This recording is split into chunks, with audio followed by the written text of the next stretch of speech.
jack your car up and put the jack stand on, you want to take this middle bolt. You want to break this bolt right here in the middle. It's a 32 millimeter.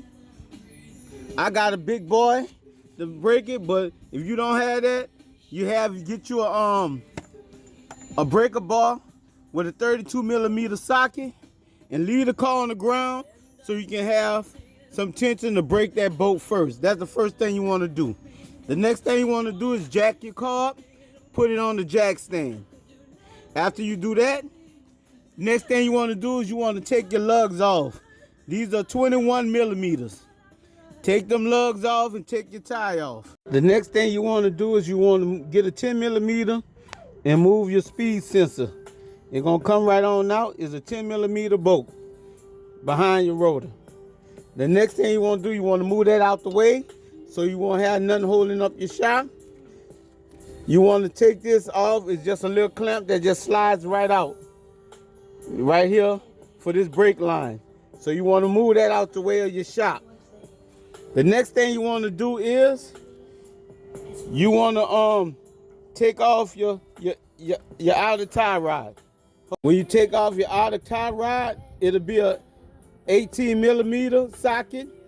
And when you take the bolt out, hit this part of the knuckle with a hammer and it's gonna fall right out. So you want to remove that as well.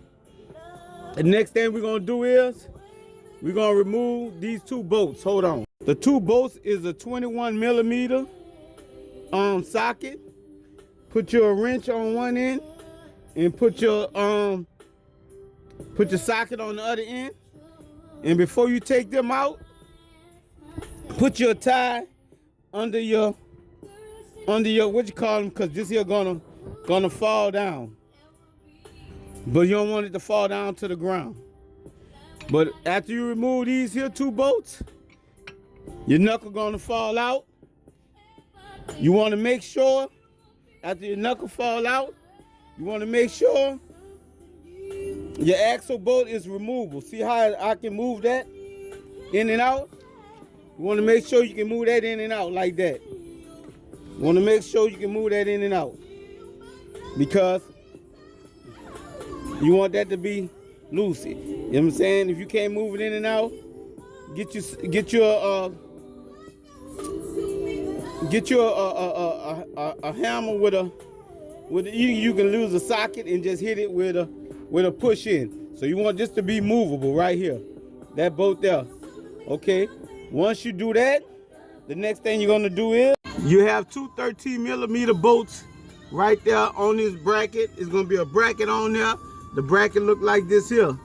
And then remove those two 13 millimeter bolts and just get you either a flathead, get you a flathead right here and pry bar, and you just push that out and it's gonna come out the other end of the axle.